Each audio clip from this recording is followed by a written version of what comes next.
Existem momentos na vida de um piloto em que todos os anos de treinamento, todas as horas de simulador e toda a experiência acumulada se resumem a alguns minutos cruciais.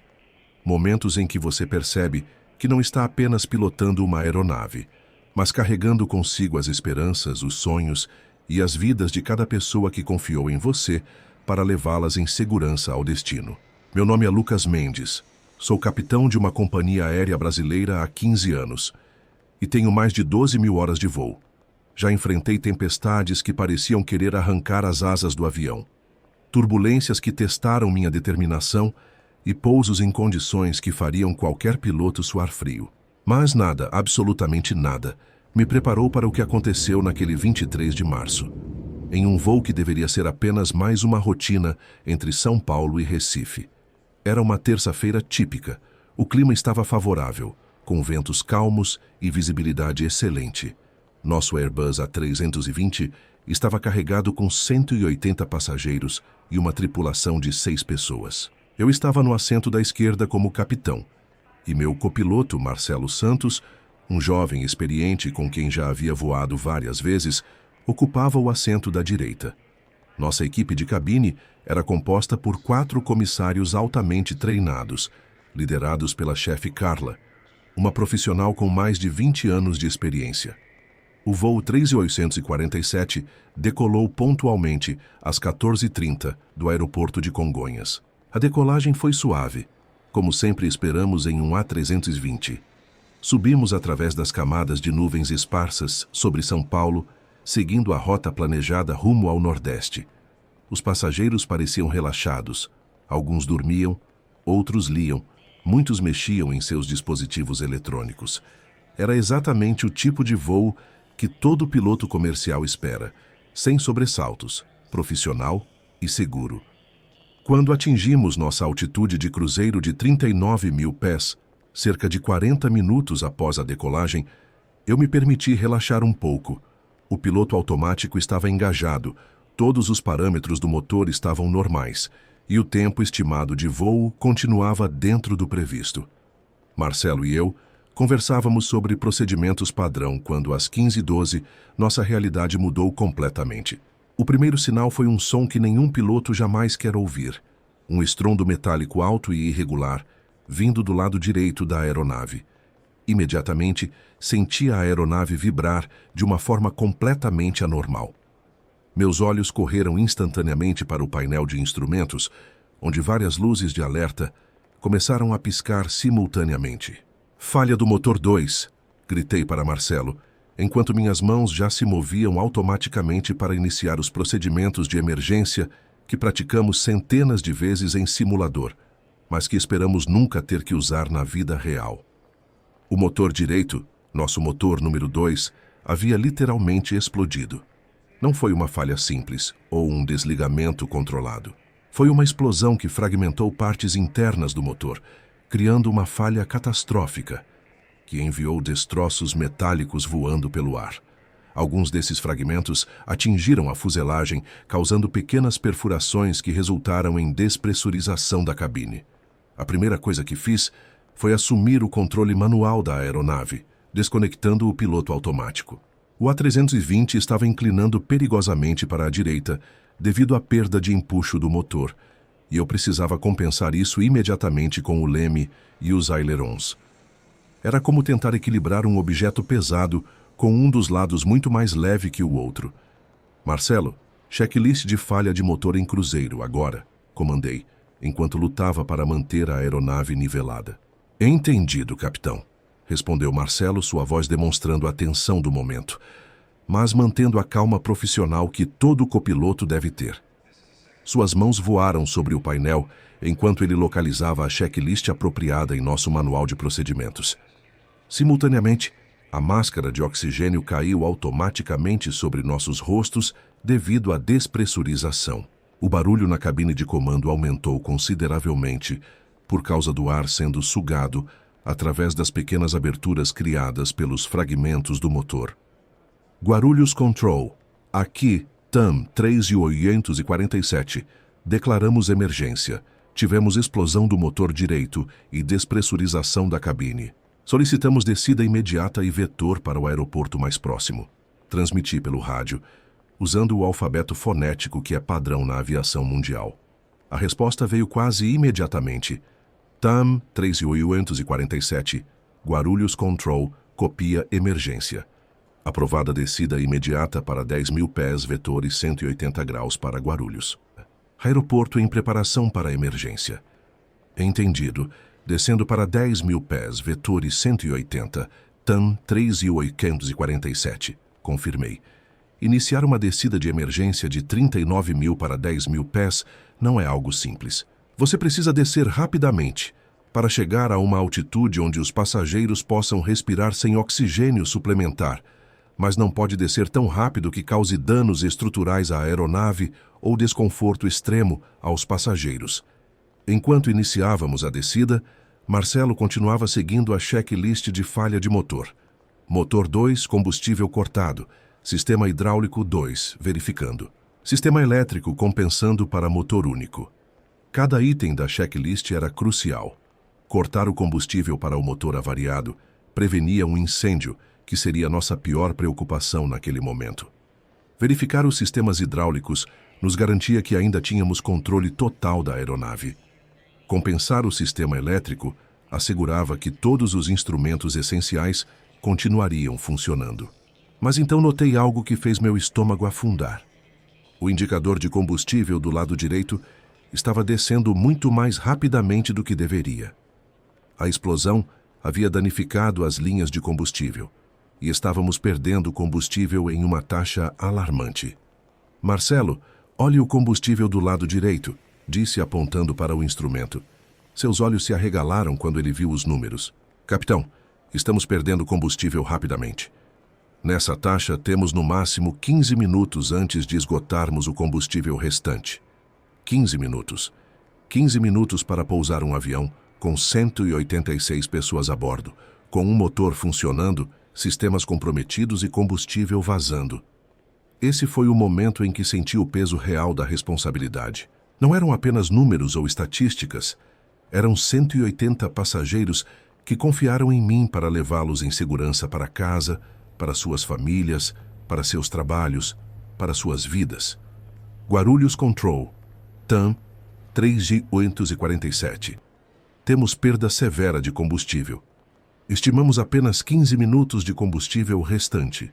Precisamos de autorização direta para Guarulhos, máxima prioridade. Transmiti, tentando manter minha voz calma e profissional, mesmo que por dentro sentisse a adrenalina correndo pelas veias. TAM 3847. Entendido. Você tem prioridade total. Todas as pistas estão sendo liberadas. Bombeiros e ambulâncias estão sendo posicionados. Qual sua intenção de pouso?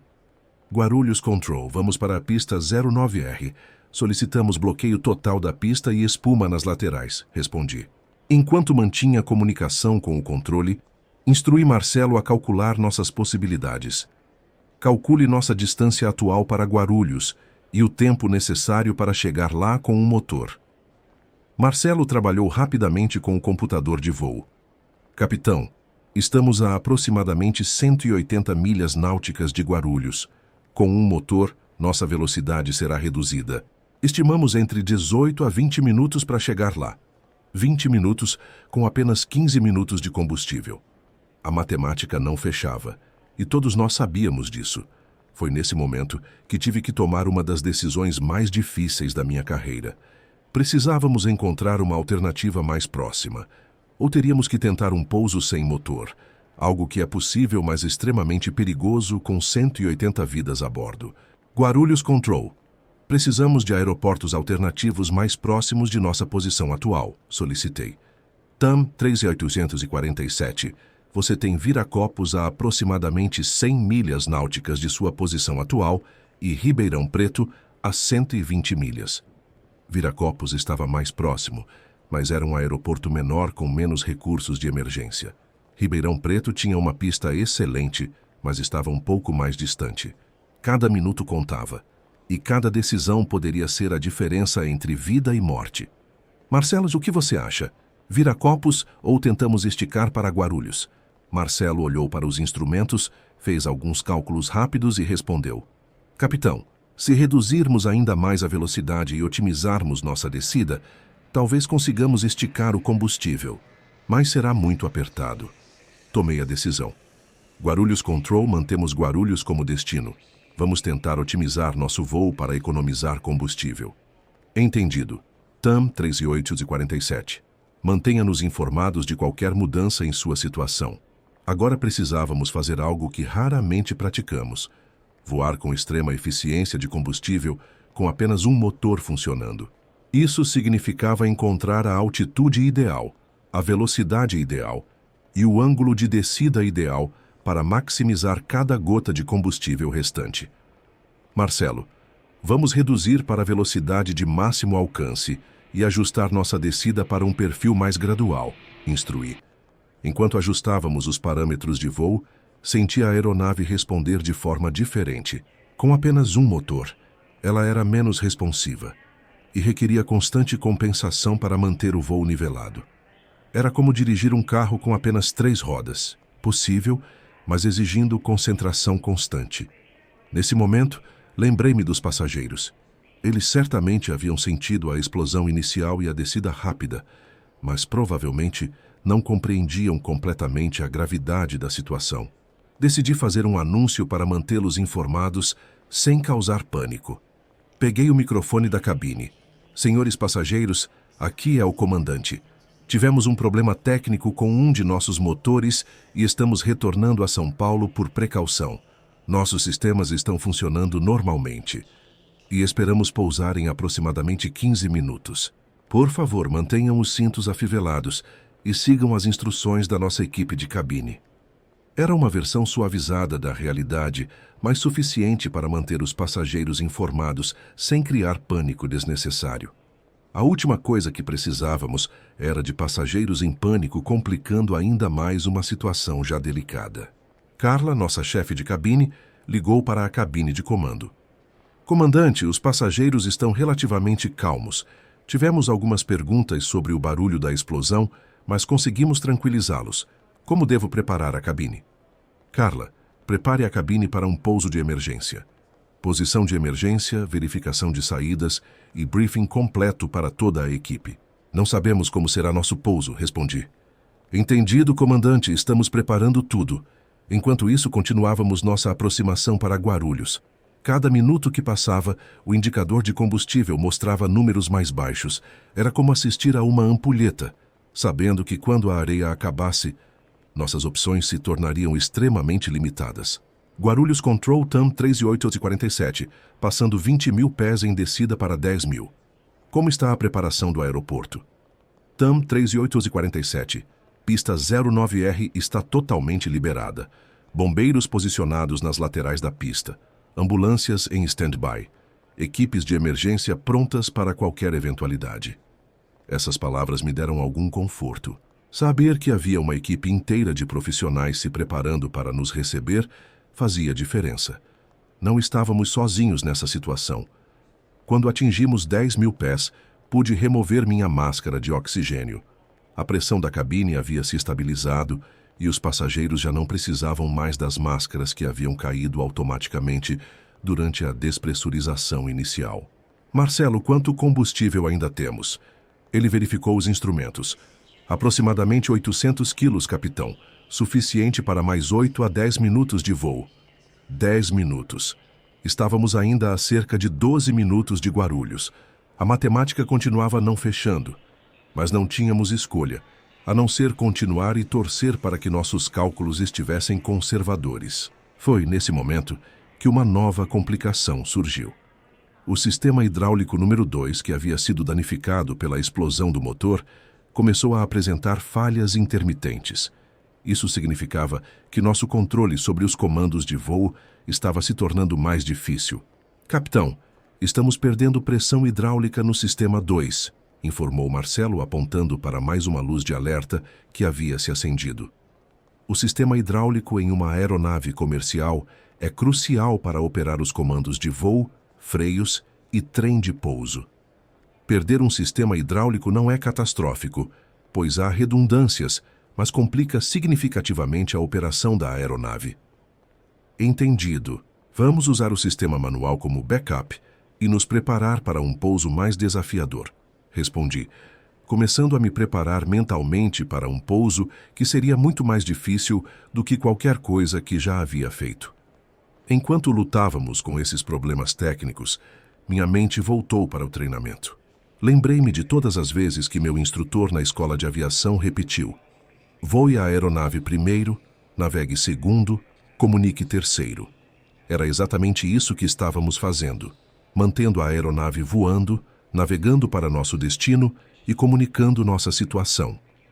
Guarulhos Approach, TAM 3847 solicitando o vetor ILS para a pista 09R. Transmiti quando nos aproximamos da área terminal de Guarulhos. TAM 3847, Guarulhos Approach, vetor 090, desça e mantenha 5.000 pés. Você está sendo vetorizado para interceptar o ILS da pista 09R. O ILS, ou Instrument Landing System, nos daria orientação eletrônica precisa para o pouso, algo crucial quando você tem apenas um motor funcionando e sistemas hidráulicos comprometidos. Quando interceptamos o curso do ILS, consegui ver o aeroporto de Guarulhos ao longe. As luzes da pista eram claramente visíveis e pude ver os caminhões de bombeiro posicionados ao longo da pista, prontos para qualquer eventualidade. Marcelo, quanto combustível agora? 400 quilos, capitão. Tempo estimado de 3 a 4 minutos. 3 minutos de combustível para um pouso que normalmente levaria 5 minutos para completar. Era literalmente uma corrida contra o tempo. Guarulhos Tower TAM 3847, estabelecido no ILS 09R, aproximação final. TAM 3847, Guarulhos Tower, vento 090 graus, 8 nós, pista 09R autorizada para pouso, bombeiros em posição. Começamos nossa aproximação final. Com apenas um motor funcionando, a aeronave respondia de forma muito diferente. Eu precisava aplicar mais rudder para compensar a assimetria de empuxo, e nossa velocidade de aproximação era ligeiramente mais alta do que o normal para manter controle adequado. A 1.000 pés de altura, todos os parâmetros estavam estabilizados. A 500 pés, eu podia ver claramente a pista à nossa frente. A 200 pés, senti que conseguiríamos. Mas então, a apenas 100 pés da pista, o motor restante começou a engasgar. O combustível estava acabando. Motor 1 com falha de combustível, gritou Marcelo. Naquele momento, tínhamos duas opções: tentar um pouso planado ou aplicar toda a potência restante para garantir que tocássemos a pista. Escolhi a segunda opção. Aplicando máxima potência, anunciei, empurrando a manete de potência até o limite. O motor respondeu por alguns segundos cruciais, dando-nos o empuxo necessário para manter nossa trajetória de pouso. Conseguimos tocar a pista suavemente, mas o motor parou completamente no momento do toque.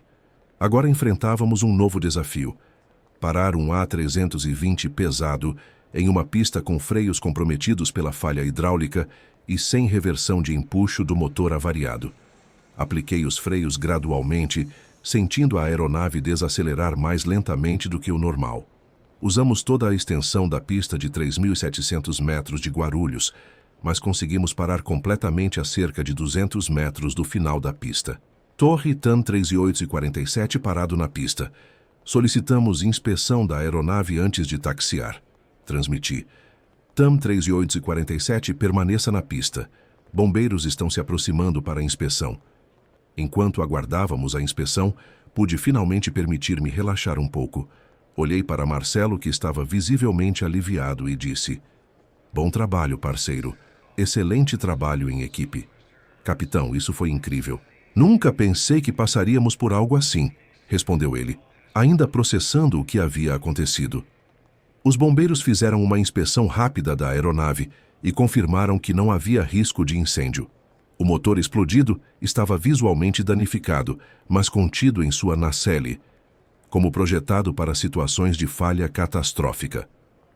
TAM 3847, inspeção completa. Você está autorizado a taxiar para o pátio com escolta dos bombeiros. Taxiamos lentamente para o pátio, onde uma multidão de mecânicos, supervisores e equipes de emergência nos aguardava. Quando finalmente desliguei os sistemas da aeronave, Senti um misto de exaustão e alívio que nunca havia experimentado antes. Fiz então o anúncio final aos passageiros. Senhores passageiros, aqui é o comandante. Pousamos com segurança em Guarulhos. Por favor, permaneçam sentados enquanto as escadas de desembarque são posicionadas. Em nome de toda a tripulação, obrigado pela paciência e colaboração durante esta situação inusitada. O desembarque foi ordenado e tranquilo. Muitos passageiros pararam para agradecer à tripulação, alguns visivelmente emocionados ao perceber a gravidade da situação que havíamos enfrentado juntos. Depois que todos os passageiros desembarcaram, nossa equipe se reuniu para um debriefing inicial. Carla comentou como a equipe de cabine havia mantido os passageiros calmos durante toda a emergência, seguindo perfeitamente os protocolos de segurança. Nas horas seguintes, tivemos que lidar com relatórios, investigadores e uma análise detalhada de tudo o que havia acontecido. O motor havia sofrido uma falha de disco de turbina, algo raro, mas não inédito na aviação comercial. A explosão havia sido contida pelo invólucro do motor, como projetado, mas alguns fragmentos menores haviam perfurado a fuselagem, causando a despressurização.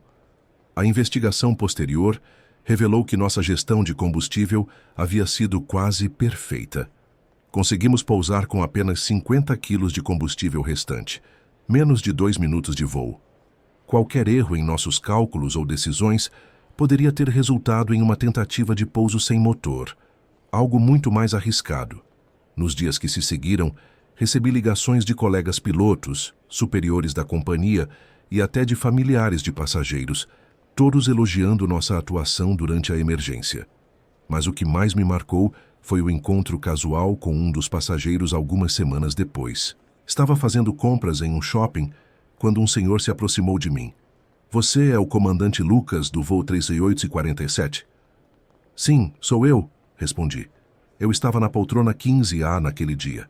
Quero que saiba que minha filha iria se casar na semana seguinte e, graças a você e sua equipe, pude estar presente no casamento dela. Não tenho palavras para agradecer. Momentos como esse me lembram por que escolhi ser piloto. Não é apenas sobre voar aeronaves ou seguir procedimentos. É sobre a responsabilidade sagrada de cuidar de vidas humanas, de garantir que cada pessoa que confia em você chegue em segurança ao seu destino. Aquela experiência mudou minha perspectiva sobre muitas coisas. Reforçou minha crença na importância do treinamento contínuo, do trabalho em equipe e da calma sob pressão. Também me ensinou que, por mais que nos preparemos para emergências, cada situação real traz seus próprios desafios únicos.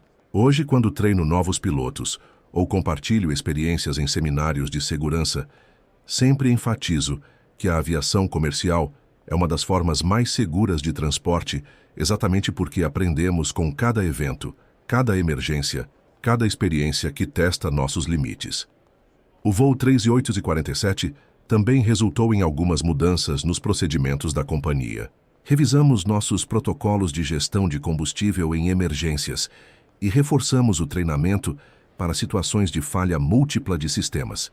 Cada lição aprendida torna os próximos voos mais seguros para todos.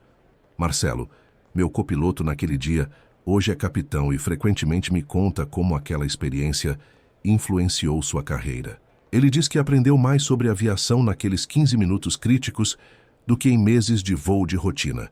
A equipe de cabine também foi reconhecida por sua atuação exemplar. Carla e sua equipe mantiveram os passageiros calmos e preparados durante toda a emergência, seguindo protocolos de segurança que salvaram vidas. Em situações de emergência, a diferença entre uma tripulação bem treinada e uma despreparada pode ser literalmente questão de vida ou morte. Olhando para trás, percebo que aqueles 15 minutos testaram não apenas minha habilidade técnica como piloto, mas também minha capacidade de tomar decisões rápidas sob extrema pressão, de liderar uma equipe em momentos críticos e de manter a calma quando 180 vidas dependiam das minhas escolhas. A investigação oficial concluiu que a falha do motor foi causada por fadiga do metal em uma das pás da turbina de alta pressão, algo que ocorre muito raramente, mas está dentro dos parâmetros de risco calculado pela indústria aeronáutica. O importante é que todos os sistemas de segurança funcionaram como projetado. O motor conteve a explosão, os sistemas redundantes permitiram que mantivéssemos controle da aeronave, e nossa capacidade de pousar com segurança foi preservada. Essa experiência também me ensinou sobre a importância da comunicação clara e honesta durante emergências. Manter os passageiros informados, sem causar pânico, é uma arte que requer prática e sensibilidade. Eles tinham o direito de saber que estávamos enfrentando uma situação anormal, mas também precisavam confiar em nossa capacidade de resolver o problema. Um aspecto que muitas pessoas não compreendem é como o treinamento em simulador se traduz para situações reais. Durante anos pratiquei falhas de motor, descidas de emergência e pousos com sistemas comprometidos em ambiente controlado. Quando a situação real aconteceu, meu corpo e mente responderam automaticamente, executando procedimentos que haviam se tornado segunda natureza através da repetição constante. Mas o simulador não pode replicar completamente a pressão psicológica de saber que vidas reais estão em suas mãos. Essa é uma dimensão da aviação comercial que só se experimenta em situações reais de emergência e é algo que marca profundamente qualquer piloto. Hoje, quase 2 anos depois do incidente, ainda voo comercialmente e amo minha profissão tanto quanto sempre amei. Mas carrego comigo a humildade de saber que, independentemente de quanta experiência tenhamos, a aviação sempre pode nos surpreender com situações que testam nossos limites. A segurança na aviação é construída sobre camadas múltiplas de proteção, manutenção rigorosa, treinamento constante, procedimentos bem definidos, tecnologia avançada e, fundamentalmente, profissionais comprometidos com a excelência. Quando uma dessas camadas falha, as outras estão lá para proteger vidas. O incidente do voo 3847 foi um exemplo perfeito de como essas camadas de segurança funcionam na prática. Quando o motor falhou, nosso treinamento assumiu o controle. Quando o combustível se tornou crítico, nossos procedimentos nos guiaram. Quando os sistemas hidráulicos falharam, nossa experiência compensou. E quando o combustível finalmente acabou, nossa determinação nos levou à pista. Cada passageiro que estava conosco naquele dia voltou em segurança para suas famílias. Para mim, essa é a única estatística que realmente importa. Não são números em relatórios ou dados em planilhas. São vidas humanas, histórias pessoais, sonhos e esperanças que foram preservados através do profissionalismo e dedicação de uma equipe inteira. Quando jovens pilotos me perguntam sobre como lidar com emergências, sempre digo que a preparação é fundamental, mas que também é importante aceitar que cada situação será única. Não existe um manual que cubra todas as possibilidades, mas existe uma base sólida de conhecimento, procedimentos e princípios que nos orientam quando enfrentamos o inesperado. A aviação me ensinou que coragem não é a ausência de medo, mas a capacidade de funcionar efetivamente apesar do medo.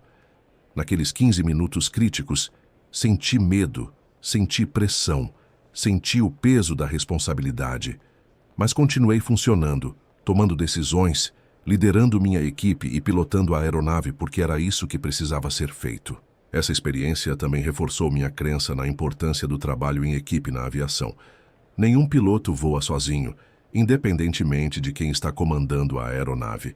Marcelo foi fundamental com seus cálculos rápidos e execução precisa dos procedimentos. Carla e sua equipe mantiveram a calma na cabine. O controle de tráfego aéreo nos deu prioridade total. Os bombeiros e equipes de emergência estavam prontos para qualquer eventualidade. Foi verdadeiramente um esforço coletivo. Anos de experiência me ensinaram que a aviação é tanto uma arte quanto uma ciência. A ciência são os procedimentos, os sistemas, os cálculos e as regulamentações. A arte é saber quando seguir rigidamente os procedimentos e quando adaptar-se a circunstâncias únicas, quando confiar nos instrumentos e quando confiar na intuição desenvolvida através da experiência. O voo 3847 exigiu tanto ciência quanto arte. Seguimos procedimentos estabelecidos para falha de motor e gerenciamento de emergência, mas também tivemos que adaptar nossa estratégia quando percebemos que o combustível não seria suficiente para chegar ao destino original. Usamos nossos conhecimentos técnicos para otimizar o consumo de combustível, mas também confiamos em nossa experiência para fazer um pouso seguro em condições adversas. Uma das perguntas que mais recebo é se eu ficaria nervoso para voar novamente após uma experiência como essa. A resposta é não. Se algo, essa experiência, reforçou minha confiança no sistema de aviação como um todo. Vi em primeira mão como os sistemas de segurança funcionam, como o treinamento se traduz em ação efetiva e como profissionais dedicados podem superar situações extremamente desafiadoras. Isso não significa que me tornei complacente. Pelo contrário, mantenho um respeito ainda maior pela responsabilidade que carrego toda vez que assumo o comando de uma aeronave comercial. Cada voo é uma oportunidade de aplicar lições aprendidas e de continuar aperfeiçoando minha habilidade como piloto e líder. A indústria da aviação evoluiu tremendamente desde que comecei a voar, sempre na direção de maior segurança. Novos sistemas de aviso, melhores procedimentos, treinamento mais realístico e tecnologia mais avançada continuam tornando o voo comercial cada vez mais seguro. Mas, no final das contas, são as pessoas que fazem a diferença. Pilotos bem treinados, mecânicos conscienciosos, controladores de tráfego aéreo dedicados e tripulantes comprometidos com a segurança. O legado do voo 3847 vai além da nossa experiência individual. O relatório da investigação foi estudado por companhias aéreas ao redor do mundo, contribuindo para melhorias em procedimentos de emergência e treinamento de tripulações. Nossa experiência se tornou parte do conhecimento coletivo da aviação, ajudando a tornar futuros voos mais seguros. Isso me lembra de algo que meu primeiro instrutor de voo me disse anos atrás. Na aviação, aprendemos com cada experiência, nossa e dos outros. Cada voo, cada emergência, cada sucesso e cada erro contribui para o conhecimento coletivo que mantém milhões de pessoas seguras nos céus todos os dias.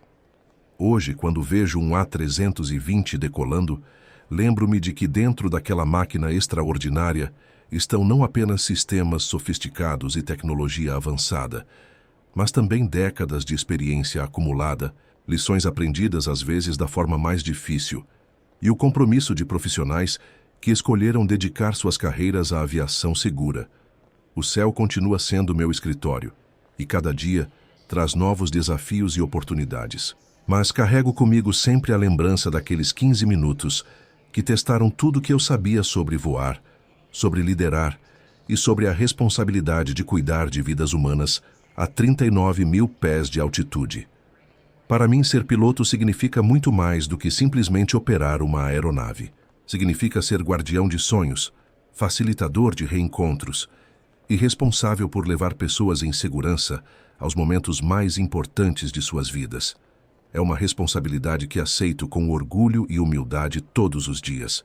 E quando jovens sonham em se tornar pilotos, espero que compreendam que escolheram uma profissão que vai testá-los de formas que jamais imaginaram, mas que também lhes dará a oportunidade de fazer diferença real na vida de outras pessoas. Não há sensação no mundo comparável a saber que você trouxe 180 pessoas em segurança para casa em uma situação que poderia ter terminado de forma muito diferente.